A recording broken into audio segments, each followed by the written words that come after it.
오늘은 7번째 예수님의 비유 반석 위에 지은 집 모래 위에 지은 집이란 마태복음 7장 21절과 29절의 말씀의 비유를 가지고 함께 은혜를 나누겠습니다.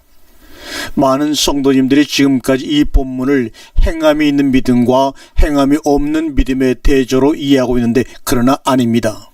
이 본문의 키는 바로 29절에 있습니다. 그 가르치는 것이 권위 있는 자와 같고 그들의 서기관과 같지 아니함이라. 율법을 가리키는 서기관들과 달랐기에 오늘 이 본문의 말씀이 놀랍다고 그 말씀을 들었던 사람들이 한결같이 얘기하고 있는 것입니다. 이 비유의 대전제는 반석 위에 멋진 집이 지어져 있고 모래 위에도 멋진 집이 지어져 있다는 것입니다. 모래 위에 집이 안 지어져 있는 것이 아닙니다. 멋지게 지어져 있습니다.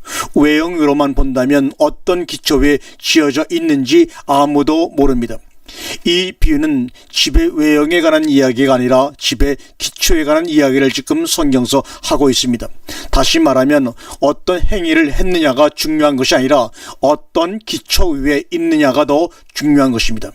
21절의 행함에 대해 말씀하고 있습니다. 그런데 그 행함이 아버지의 뜻대로 하는 행함이어야 한다는 전제를 달고 있습니다. 즉 아버지의 뜻대로 행하지 않는 행함에 대한 경고를 얘기하고 있습니다. 22절에 주의 이름으로 선지자 노릇하며 귀신을 쫓아내며 권능을 행하며 우리가 이렇게 행해왔잖아요, 이렇게 얘기합니다. 그런데 22절 행함은 주님에 의해 부정당하고 기각을 당하고 맙니다. 도대체 뭘 잘못했길래 부정을 당한 것일까요? 주의 이름으로 행한 것 외형으로만 보면 절대 잘못한 것이 없습니다. 오히려 잘한 것이죠. 능력 있게 남에게 칭찬받을 만한 많은 일을 한 것입니다. 자꾸 귀신을 쫓아준다고 하니 미친 사람 고쳐준 것만 생각하는데 예수를 알지 못하는 자들은 모두 다 귀신의 점령당에 있는 것이죠. 거기에 복음이 떨어지면 그것이 귀신을 쫓아내는 것입니다. 22절은 오늘날 교회가 행하고 있고 추구하고 있고 추구하기를 또한 소원하는 목록들이죠. 맞습니까? 네, 맞습니다. 그러면 주님은 그들의 행함을 23절에서 왜 불법이라고 못을 받고 있는 걸까요? 그것은 그들이 하나님의 뜻대로 행하지 않았기 때문이에요. 그렇다면 도대체 하나님의 뜻대로 행하는 것이 뭡니까? 요한복음 6장 38절과 40절에서 하나님 아버지의 뜻이 뭡니까? 예수를 믿고 영생을 얻게 하는 것입니다. 우리의 행함을 내놓아서 영생으로 가는 길에 들어가 영생으로 통하는 문에 들어가는 것이 아버지의 뜻이 아니라 예수님의 행하신 일을 믿고 영생에 들어가는 것이 바로 아버지의 뜻입니다. 하나님 아버지의 뜻은 우리가 하나님의 조력자가 되어서 하나님의 일을 돕는다든지 우리의 선한 행실로 아버지를 기쁘게 하는 것이 아닙니다. 오직 그 아들을 믿고 영생을 얻는 것입니다. 그 말은 우리 인간의 힘으로는 절대 생명나무 실과를 먹고 영생에 도달할 수 없다는 것을 깊이 깨닫고 예수님의 공로로만 의지하고 은혜만 의지해서 아버지 앞에 납작 엎드리라는 것입니다. 이것이 바로 아버지의 뜻대로 행하는 것입니다. 인간과 피조물에 창조된 목적은 뭡니까? 하나님의 영광을 드러내기 위함이라고 이사야 43장 7절에 말씀하고 있습니다. 내 영광을 위하여 창조한 자를 오게 하라. 그를 내가 지었고 내가 그를 만들었느니라고 말씀하고 있어요. 그런데 인간은 선악과를 따먹고 자기 영광을 위하여 존재하는 자가 되어버린 것입니다. 자기 영광은 썩어질 영광이죠. 이게 죄요 타락입니다. 인간은 원래 선악을 알도록 지어진 존재가 아닙니다. 선악을 따먹고 선악을 아는 존재가 되었지 인간은 선악 판단의 주체자가 되면 안 됩니다. 하나님의 말씀만 쫓아 열심히 살면 되지요. 선악은 하나님이 판단하여 우리에게 명령해 주시면 우리는 듣고 행하는 것입니다.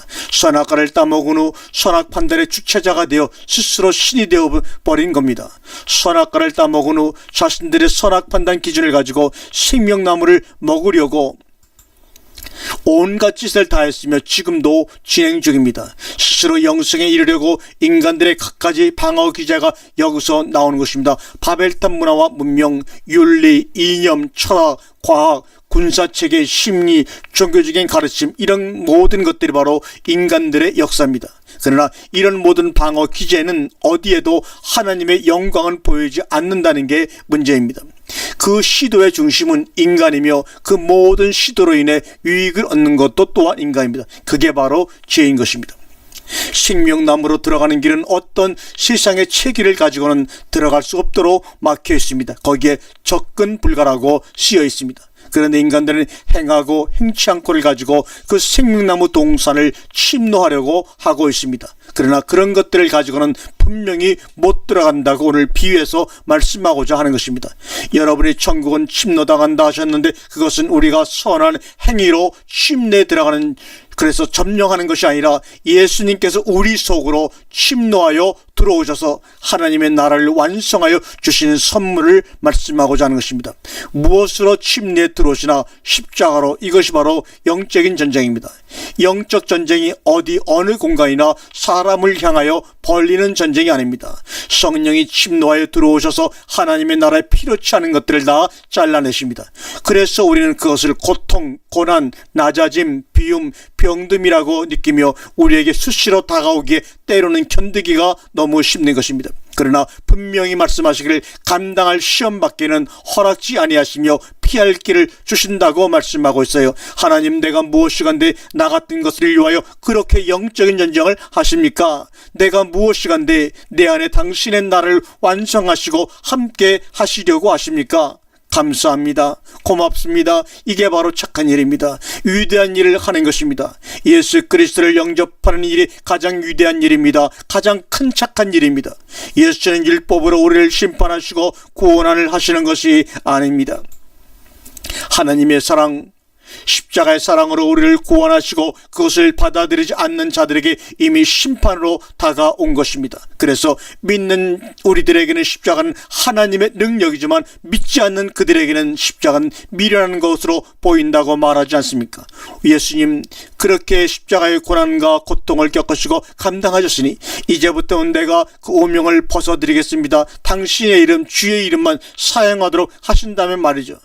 그래서 그것으로 선지한 옷을 하며 귀신을 쫓아내며 권능을 행함으로 세상으로 당신을 알게 하며 그 이름 앞에 떨게 함으로 영광을 돌리겠나이다. 그때 주님은 그들을 향하여 불법을 행하는 자들아 나 너희 몰라 하신 것입니다.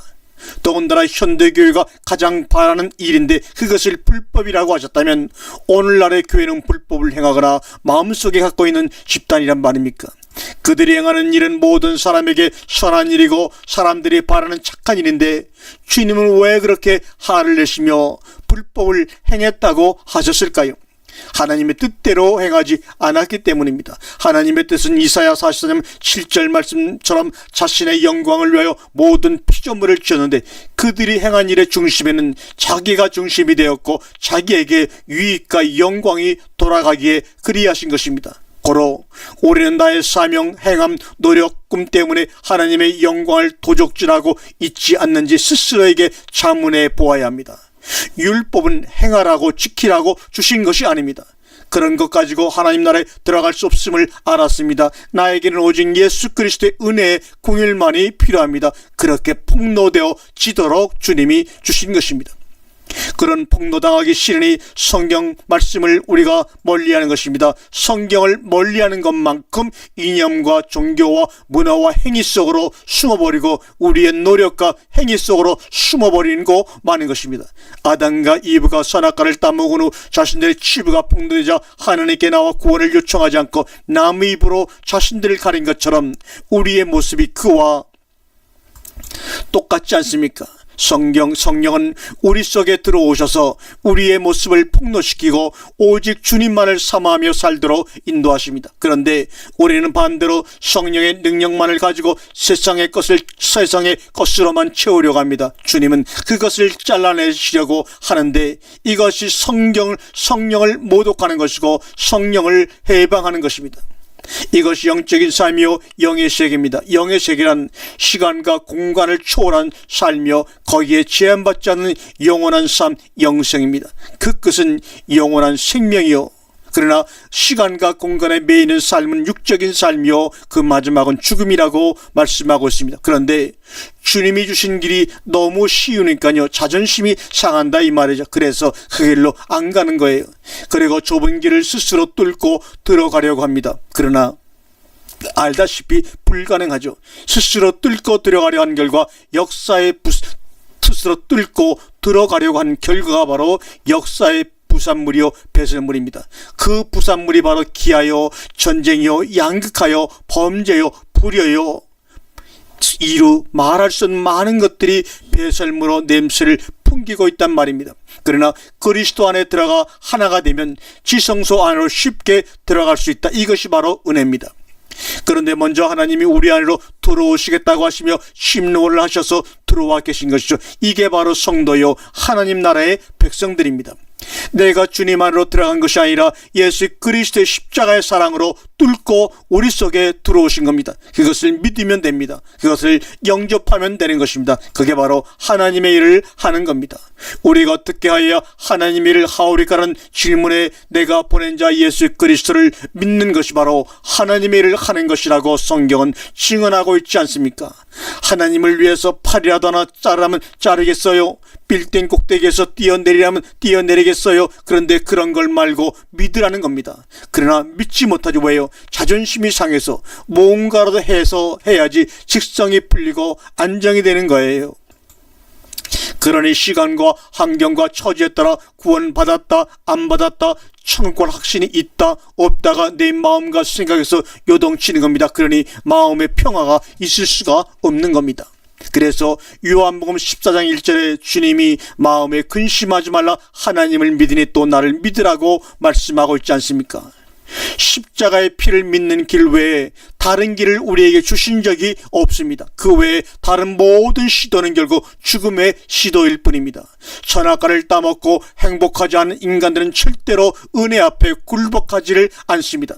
우리의 행함이 자기의 위로 쌓이고 있어요. 바리새인과 서기관들처럼. 그러나 하나님은 절대로 너희의 의는 필요 없다. 오직 아들 예수 그리스도의 의만 의로 여기신다고 말씀하시는 겁니다. 노력하고 권능과 기조, 구제와 선행으로 행하면서 끌고 가는데 다 지옥으로 가는 거구나. 왜요? 자기 위로 끌고 가기에 그렇습니다. 주님이 얼마나 그들의 행위에 화가 나셨으면 욕 중에 욕인 독사의 자식자라 했겠는가 그 말입니다. 그 이유는 그들의 행위의 중심에는 다 자기의 영광 챙김이 있었기에 그렇습니다.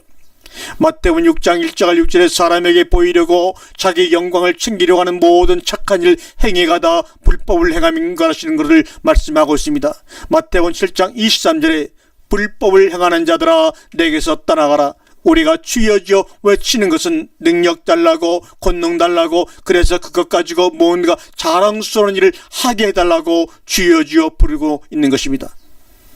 마태복음 7장 24절에 그러므로 행함을 내어 놓으라고 말합니다. 아니 위에서 행함을 저주하고 불법을 행하는 자들이라고 하셔놓고 여기서는 왜 행함을 내어 놓으라고 하십니까? 도대체 여기서 말하는 이 행함은 어떤 행함을 말씀하고 있는 것입니까? 반석 위에 짓는 집은 뭐냔 말이죠. 반석은 예수 그리스도를 의미한다는 것은 여러분이 이미 아십니다. 고린도전서 3장 10절에 이 터는 곧 예수 그리스도라고도 말씀하고 있어요. 우리들의 구원의 집은 우리의 행함과 정성과 노력 등으로 지어지는 것이 아니라 오직 예수 그리스도의 공로의 터 위에 예수 그리스도의 열심에 위해 지어지는 것입니다. 믿음의 주여 온전케 하시는 믿음의 주라는 것은 시작이요 끝내시는 예수 그리스도를 바라보라고 말씀하고 있습니다. 오직 예수 그리스도로 시작하고 예수 그리스도로 마치는 것입니다. 예수 그리스도는 알파 오메가요 시작과 끝이요 나중과 처음이라고 말씀하고 있습니다. 불 가운데 얻는 구원이 뭐냐? 예수 그리스도의 반석 위에 다른 것을 더해서 얻는 구원을 말합니다. 반석 위에 짓는 집은 오직 예수 그리스도만 믿는 행위가 반석 위에 집을 짓는 행위라고 선언하고 있습니다. 그래서 성도의 행함은 바로 믿음입니다. 예수 그리스도의 은혜 공일 위에 짓는 집이 바로 반석 위에 짓는 집입니다. 그럼 아무것도 하지 말라는 말인가요? 이렇게 말하는 사람이 바로 모래 위에 집을 짓는 사람들입니다. 하나님은 사람을 삼창으로 외모로 판단하시는 분이 아니라고 분명히 성경은 말씀하고 있습니다. 중심을 살피신 분은 이 말은 4차원으로 사람을 본다는 말입니다. 4차원의 삶을 가지고 3차원의 게으름을 합리화시키는 자 또한 모래 위에 집을 짓는 자입니다. 삼천의 삶은 선행, 성공, 꿈, 노력은 성도나 일반이나 구별할 것이 다 하는 것입니다. 이것을 하지 말라는 것이 아닙니다. 다만 구원에 그런 것을 끌어들이지 말라고 말하는 것입니다. 하나님의 전적인 은혜로 구원받은 자들이 아무것도 안 해도 그런 말이 어디에 있습니까? 이제는 그런 일들이 내 노력으로 내가 드러나기 위해서 하는 것이 아니라 예수 그리스도 안에 품어져 그분이 주시는 힘으로 할 수 있는 한 힘을 다해 감당하라는 것입니다. 그 일로 인해 나는 가려지고 예수 그리스도가 드러나는 삶을 살라는 말입니다. 다시 말하면 내 안에 숨겨져 있는 하나님의 사랑을 이제는 이웃을 향해 쏟아 내라는 말입니다. 이게 얼마나 부지런한 삶입니까? 이게 아무것도 안 하는 삶이라고요. 희생 그 자체의 삶이 되는 것입니다. 다만 나는 그 사랑의 파이프, 통로로 존재하고 만족하는 것입니다. 우리가 무엇을 하더라도 하나님의 은혜를 알고 하라는 것이지 하지 말고 부동자세를 취하고 의무를 책임을 회피하라 이 말이 아닙니다. 그렇지만 그것이 당신의 의로 쌓이지 않을 때 하란 말입니다. 얼마나 단단해 보여 멋져 보여 거기에 내가 창수를 한번 흘려내려볼까? 그것들이 어떻게 되는지 이것을 이해하려면 우리가 팔레스타인 지방에 대해서 이해가 있어야 합니다. 팔레스타인 지방에 와디라고 하는 것이 있는데 거기에는 땅이 딱딱해져 마차도 다니고 사람도 다니고 단단한 길로 사용되지만 이것을 바로 와디라고 합니다. 그러나 비가 오면 그 와디가 물길이 되어 다 떠내려가고 맙니다. 이것을 예수님이 말씀하신 겁니다. 모래 위에 지은 집이라는 것을 말입니다. 모래 위에 지은 집이라는 겉으로 보기에는 멋있고 훌륭하고 단단해 보이고 감동스러워 보이는데 주님의 심판 앞에 섰을 때 자기 영광, 자기 의가 드러나는 더러운 외식의 현장을 말씀하고 있는 것입니다. 지금까지의 기존 해석은 말씀을 듣고 순종하는 자는 반석 위에 집을 지은 자요, 말씀을 듣고 순종하고 행하지 않은 자는 모래 위에 집은 지은 자라고 하고 있습니다. 이것은 잘못된 반대 해석을 하고도 우리는 끔찍 않고 있었습니다. 모래 위에 지은 집이 더 감동스럽고 멋진 행함을 더 내어놓을 수가 있습니다. 그러나 그 행함이 자기 만족, 인기, 가치, 자존심, 영광 챙기기의 행함일 때 그 행함으로 인하여 오히려 심판을 받는단 말이에요. 그 착한 행함으로 심판을 받는단 말입니다. 그러나 반석 위에 지은 집은 그 어떤 행함을 내어놓을 때도 오로지 예수의 은혜만을 의지하여 예수의 영광만을 추구하는 면목 없고 공로 없는 겸손한 행함을 내어놓게 되는 것입니다. 그런 의미에서 반석 위에 지은 집은 모래 위에 지은 집보다 행함이 덜할 수가 있단 말입니다. 자신들의 행함으로 그 불안을 채우려는 시도를 하기 때문에 지나친 선행과 깨끗함을 추구하게 되는 것이요, 이것이 바로 방어기제요 투영이라고 하는 것입니다. 그래야 자신의 더러움이 얼굴이 가려지거든요. 자기 안에 있는 죄를 다른 사람들에게 투영시켜서 그 사람에게서 잘못이 발견되면 즉시 달려가 죽여버립니다. 그리고 선악으로 판단해버리고 맙니다. 다른 사람의 잘못을 지나치게 지적하는 사람들을 경계하시기를 바랍니다. 그 사람 속에 크게 들어있는 거예요.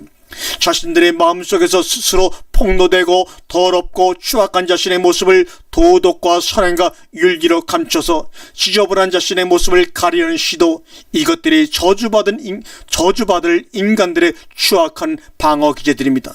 바리새인들이 그랬다고 예수님이 폭로하셨습니다. 그들의 종교행위와 선행이 모두 외식이었다고 하셨습니다. 여기서 외식은 내 영광을 위해서 행하는 모든 착한 일과 종교행위를 말하고 있습니다. 안갑하게 다른 것을 말하는 것이 아닙니다.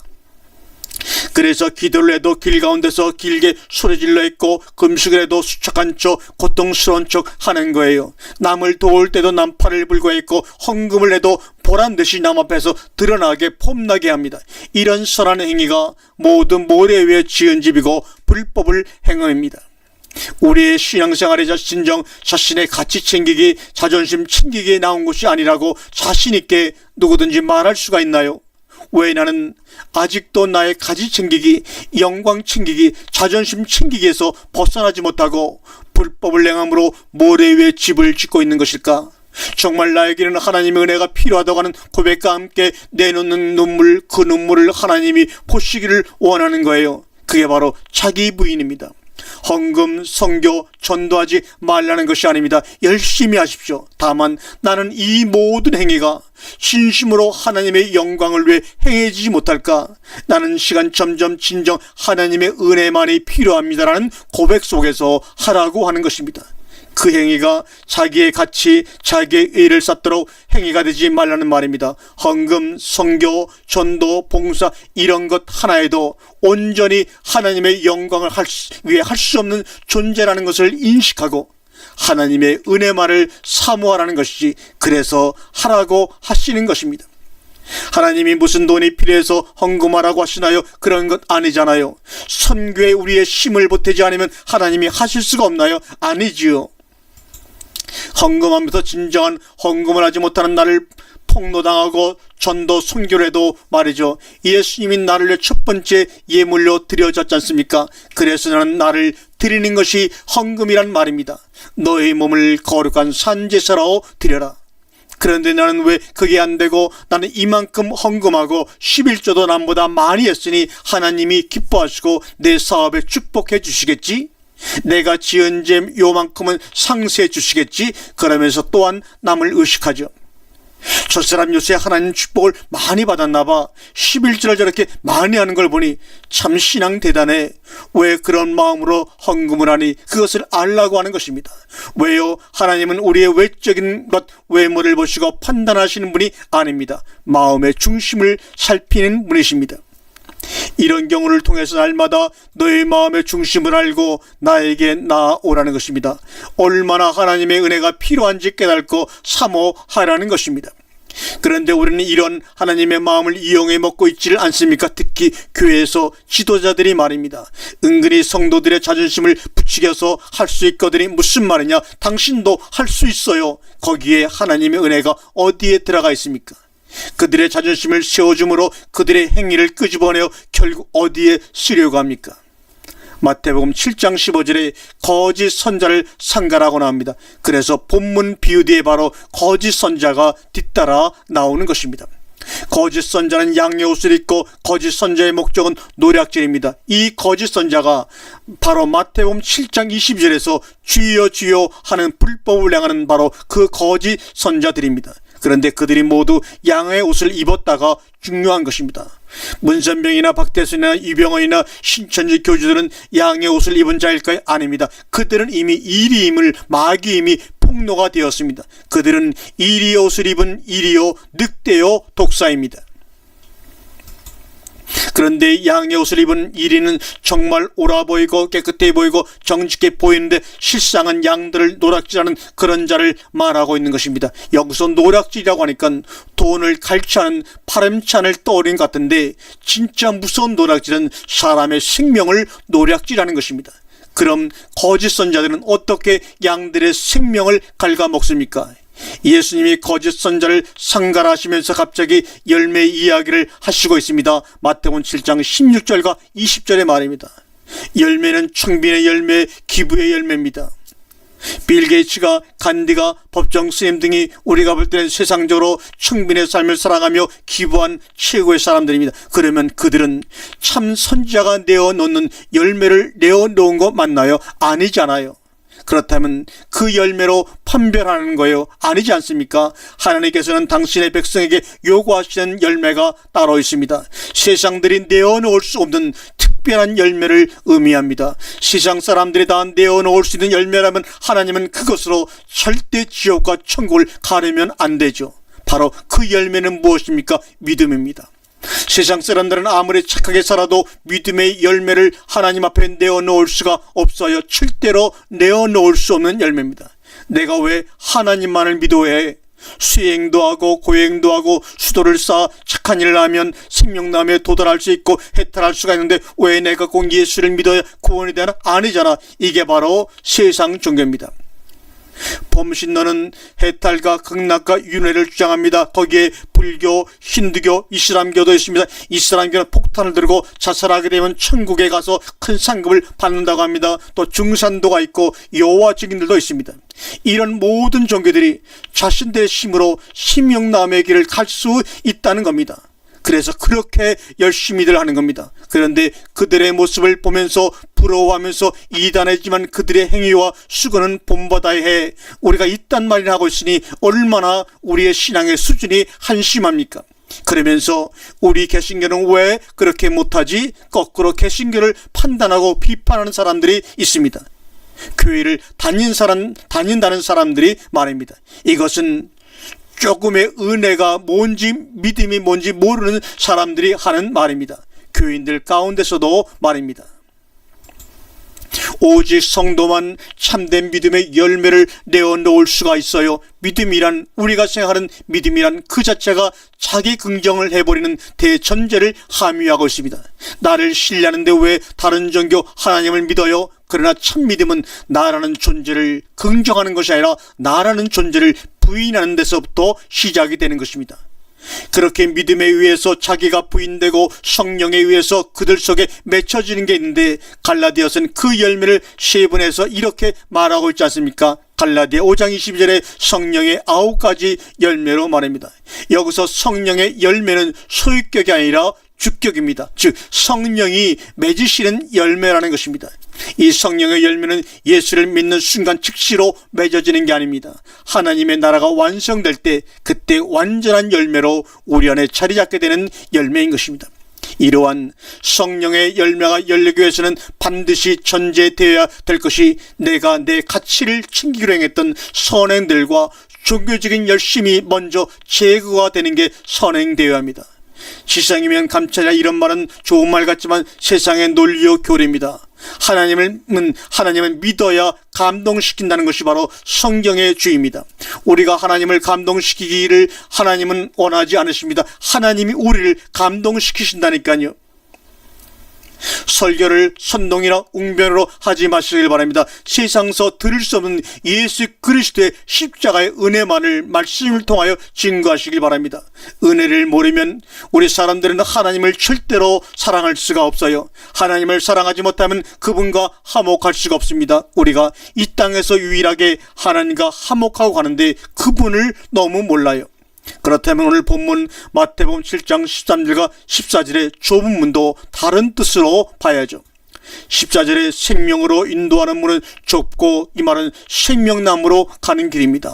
창세기 3장 24절에 생명나무의 길을 지키게 하시니라, 바로 이 길이 좁은 길입니다. 말이 좁은 길이지 아무도 못 들어가는 길입니다. 그룹들과 천사들이 막고 있어요. 좁은 길을 지나 좁은 문 안으로 들어갑니다. 좁은 문, 좁은 길은 육신의 안위에 대한 문제가 아닙니다. 하나님이 예수의 십자가로 우리를 대접해 주신 일이 율법을 완전케 하신 일이었고, 대접을 받는 이들은 반드시 하나님께 믿음이라는 대접을 내어놓게 되어 있다는 말입니다. 길은 누구냐? 바로 예수 그리스도를 말씀합니다. 좁은 길이란 내가 길이요 말씀하신 예수 그리스도만 붙들고 가는 길이 바로 참된 좁은 길임을 믿으시기를 바랍니다. 아멘. 요한복음 10장 10절에 나는 양의 문이라고 말하고 있습니다. 요한복음 14장 6절에 내가 곧 길이요 진리요 생명이라고 말하고 있습니다. 그 좁은 길, 좁은 문은 바로 예수님을 의미하고 있는 것입니다. 누가복음 13장 24절에 좁은 문으로 들어가기를 힘쓰라, 내가 너희에게 이르노니 구하여도 얻지 못하는 자가 많으리라. 힘쓰라, 구해라, 못 들어간다. 앞뒤가 맞지가 않아요. 이 말은 힘써봐, 못 들어간다 이 말이죠. 이 좁은 길은 하나님의 은혜를 받은 자들이 그 은혜를 깨닫고 자신의 무력함과 티끌됨을 인정하며 하나님의 은혜가 없으면 저는 단 한순간도 존재할 수 없는 그런 존재입니다. 그런 고백을 하는 이들이 가는 길이 바로 양의 길이요 좁은 길이요 예수 그리스도의 문입니다. 그들은 풍성한 행위를 내어놓는 넓은 길을 가는 사람들과 달리 자신의 착한 행위에 자신의 전혀 없습니다. 자신의 그 착한 행위가 하나님의 영광을 위하는 길인지 고민하면서 한 발 한 발 나아가고 있습니다. 그런 행위가 나온다 할지라도 자기 속에 계신 예수의 것이라는 것을 알기에 자기를 위한 마일리지를 쌓아놓지도 않아요. 그래서 겉으로 아무것도 드러나지 않기에 이 세상을 살면서 무명한 자로 살 수밖에 없습니다. 저놈은 예수를 믿고도 왜 열심히 안 살지, 이런 평가를 받을 수도 있습니다. 저놈은 예수를 믿고도 왜 저렇게 가난하게 살지, 그럴 수도 있습니다. 그렇다고 모든 것 손 놓고 놀라는 말 아닙니다. 우리 주님도 이런 핑계로 게으른 자들을 향하여 악한 종이라고 한 것을 명심하면 되겠지요. 자기 부인의 길을 가는 사람들은 자기 자랑이 되는 것은 자꾸만 감추게 되고 사람에게 영광을 받는 일은 자꾸 숨기게 되기 때문에 겉으로 드러난 일로 사람을 절대로 판단하면 안 되는 것입니다. 그래서 주님도 겉으로 사람을 판단하지 아니하시고 중심을 보신다고 우리에게 말씀하고 계신 것입니다. 성령이 오늘도 우리 속에 소원을 두고 행하시기 때문에 우리는 열심을 부릴 수밖에 없어요. 잠을 줄이고 때로는 모든 것들을 줄이고 열심을 부릴 수밖에 없습니다. 어디에 기반을 두고요? 예수 그리스도의 은혜에 기반을 두고 그때부터가 홀로가 아니라 함께 열심을 갖고 주님의 꿈을 이루어 나아가는 것입니다. 주님의 꿈을 이루고 나아가는 것이기 때문에 세상의 눈으로는 그 꿈을 이루어 나아가는 것을 볼 수가 없습니다. 다 숨겨져 있기 때문에 그렇습니다. 우리 인간들의 장 속에는 100조 이상의 미생물이 늘 그 자리에 자리 잡고 있다고 합니다. 그들에게 물었습니다. 너희들은 장 속에서 무슨 재미로 그 자리에만 있니? 하고 물으니까 평생 인간들 눈에 띄지도 않고 관심도 못 끌고 아무것도 하는 일이 없는 것 같아 보이는데, 그러나 그들이 늘 그 자리에 있으므로 착한 일, 생명의 길, 위대한 일을 하고 있는 것입니다. 그들이 자기 자리에 없으면 우리의 생명은 존재할 수가 없습니다. 그들이 그 자리를 지키고 지키지 않고 요동하면 그 통증을 견디는 사람은 지구상에 아무도 없습니다. 암세포가 뭡니까? 자기 위치를 이탈한 세포가 암세포가 아닌지요. 마찬가지로 우리 모두도 예수 그리스도 안에서 자유를 누려야 합니다. 우리가 있어야 할 그 자리에 늘 있으면 참 자유를 누릴 수가 있습니다. 포도나의 매매에 접붙인 가지로 네가 내 안에 내가 네 안에 그 자리를 지키시기를 바랍니다. 있으라고 하는 그 자리에 우리는 늘 있어야 합니다. 그 자리에 있어 보세요. 하나님이 어떻게 여러분과 함께 일을 하시나 알게 될 것입니다. 그 자리에서 하나님이 우리를 가득 채워버린 그 하나님의 큰 일을 경험해 보시길 바랍니다. 그게 바로 하나님의 자녀가 사는 길이요 참 자유하는 유일한 길임을 여러분이 경험하게 될 것입니다. 할렐루야, 아멘.